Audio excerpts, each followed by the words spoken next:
Bom dia! O nosso tema é febre amarela. A febre amarela é uma doença infecciosa viral que tem vários níveis de gravidade. E esses níveis variam de um mal-estar, com febre, calafrios, a uma hemorragia. O vírus responsável pela febre amarela se chama amarílio e ele é um arbovírus. Isso quer dizer que o seu principal hospedeiro são invertebrados, os insetos principalmente. Esse vírus é do gênero Flavivirus febricis, da família Flaviviridae, e ele é um vírus RNA. Essa imagem mostra as principais estruturas do vírus. Ele possui um envelope que facilita a entrada dele nas células do hospedeiro. E esse envelope é composto por glicoproteína E. Ele também possui RNA viral, que é o seu material genético, e esse RNA fica protegido por um capsídeo. O vírus também possui a proteína M. Não se sabe muito bem ainda a função dessa proteína, mas acreditam que ela está relacionada à replicação viral. Diferente do que muita gente pensa, os macacos não são transmissores da febre amarela. Eles servem como sinalizadores. Um dos primeiros sinais de febre amarela em uma região é a morte de macacos, o que dá uma chance da população se prevenir contra a doença. Então, matar os macacos não ajuda a diminuir os casos numa população, apenas aumenta, porque retira o principal hospedeiro. A transmissão da febre amarela acontece por meio das picadas de mosquitos infectados. Ela não possui uma transmissão direta, que seria de pessoa para pessoa. Essa doença tem dois ciclos diferentes. No ciclo silvestre, ela é transmitida pelos mosquitos Haemagogos e Sabets. No ciclo urbano, ela é transmitida pelos mosquitos Aedes. Essa imagem mostra os vetores da febre amarela: o Aedes, o Haemagogos e os Sabets. Essa imagem mostra os ciclos da febre amarela. No primeiro, é o ciclo silvestre. Ele ocorre principalmente em áreas arborizadas, próximo de matas, florestas. Nele, um mosquito da espécie Hemagogos ou Sabets entra em contato com um macaco infectado.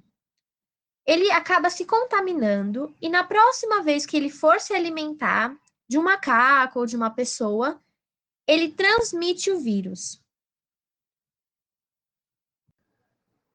Na parte inferior da imagem, mostra o ciclo urbano, onde a pessoa que foi contaminada lá no ciclo silvestre vai para uma área urbana e acaba sendo picado por um mosquito Aedes aegypti.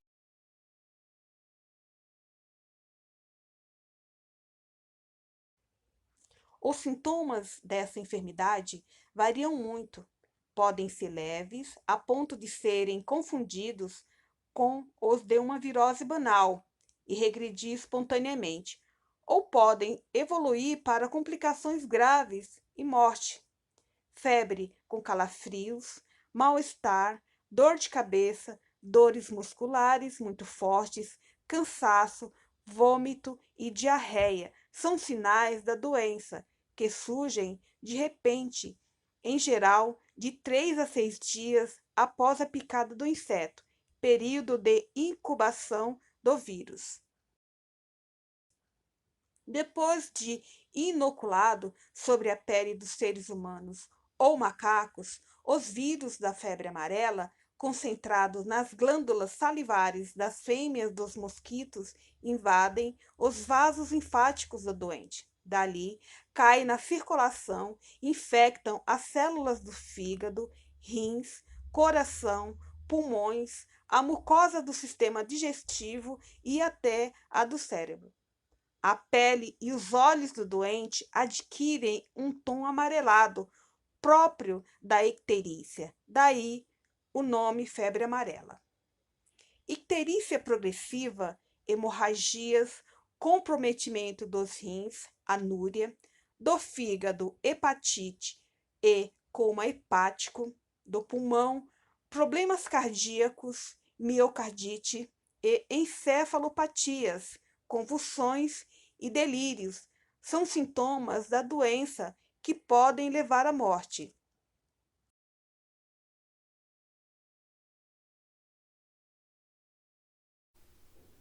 Diagnóstico. O diagnóstico é realizado a partir de amostras de sangue, derivados ou tecidos coletados e em diferentes fases da progressão da doença. Há os testes específicos, que são eles: a PCR, reação em cadeia de polimerase, imunofluorescência, imunohistoquímica e o teste imunoenzimático ELISA, para a captura de anticorpos IgM. Outras técnicas também são utilizadas no diagnóstico sorológico, porém elas requerem amostras pareadas, e são elas: a inibição de hemaglutinação, o teste de neutralização e fixação de complemento. Nestes casos, considero o resultado positivo quando se tem um aumento de anticorpo de no mínimo 4 vezes, comparando a amostra que foi colhida no início da fase aguda com a amostra colhida na recuperação do paciente. Há também os exames que são inespecíficos. Alguns pacientes desenvolvem a forma leve ou moderada da doença e por isso acabam apresentando um quadro clínico autolimitado e acaba não tendo alterações laboratoriais tão importantes. Mas nesses casos pode-se observar a presença de leucopenia e uma discreta elevação das transaminases. Já nas formas graves clássicas, podem ser encontradas alterações como leucopenia com neutrofilia, diminuição dos fatores de coagulação, aumento de transaminases, bilirrubinas com predomínio da bilirrubina direta, colesterol, fosfatase alcalina, gama-GT, ureia e creatinina. Tratamento. Não existe medicação específica para o tratamento da febre amarela após contraí-la. É realizado uma terapia medicamentosa a fim de diminuir os sintomas apresentados. Os medicamentos são os antipiréticos no combate à febre, analgésico no combate à dor, antiemético no combate à náusea e vômito e protetores gástricos no combate a úlceras e gastrites. Vale lembrar que o uso de anticoagulantes são extremamente proibidos, devido ao risco de hemorragia que em alguns pacientes com quadros mais graves apresenta. Prevenção. Existem 2 formas de prevenção contra a febre amarela. A primeira é a vacina, também conhecida como vacina antiamarílica. Ela faz parte do calendário do Programa Nacional de Imunização, porém apenas para os estados que são considerados áreas endêmicas. Então, em caso de viagem a essas áreas de risco, deve-se vacinar-se em algum posto. A segunda forma é o combate no controle da proliferação de vetores. Como sabemos, a febre amarela é disseminada pelo vetor Aedes aegypti, a qual na área urbana se proliferam em recipientes que possam armazenar água. Esse combate depende de uma ação coletiva com as seguintes orientações: manter a caixa d'água tampada, lixos tampados e ensacados, areia em vasos de planta, calhas limpas, garrafas de cabeça para baixo, entre outras.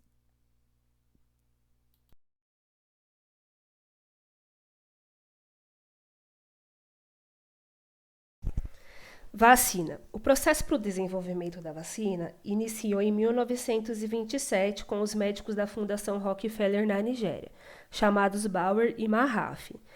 Juntos, eles conseguiram isolar o agente etiológico da doença, ou seja, o causador da doença. Eles comprovaram a sensibilidade do agente da febre amarela ao macaco rhesus.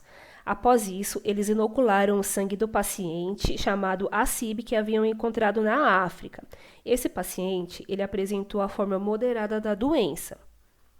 9 anos após isso, em 1936, Max Taylor e Hugh Smith, nesta mesma fundação, porém em Nova York, conseguiram atenuar o vírus, reduziu a força da infecção, realizando múltiplas passagens nos hospedeiros, tanto no macaco rhesus quanto no mosquito Aedes aegypti, camundongos e no meio de cultura de embrião de galinha. Finalmente, em 1937, foi criada a primeira vacina eficaz contra a febre amarela, conhecida como cepa 17D. Hoje, no Brasil, está sendo utilizada a cepa 17D, que só difere o número de passagens em um hospedeiro animal. Composição. A composição da vacina é o vírus atenuado da cepa 17, cultivada em ovos embrionados de galinha, sacarose e glutamato de sódio.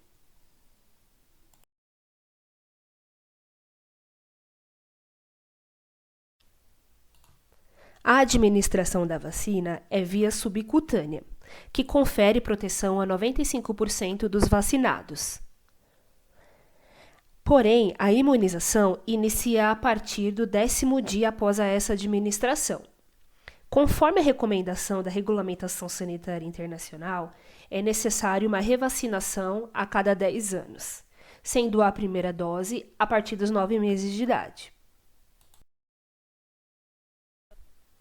Efeitos adversos. Os efeitos adversos normalmente são raros, porém os apresentados são reação no local da vacina. De 2 a 5% podem apresentar a partir do 3º dia após a vacinação febre, mialgia e cefaleia, doença viscerotrópica aguda e doença neurológica aguda. Os contraindicados para a imunização são os RNs menores de 6 meses, as gestantes e lactantes, pessoas com alergia a ovos e derivados, imunodeficientes e imunodeprimidos.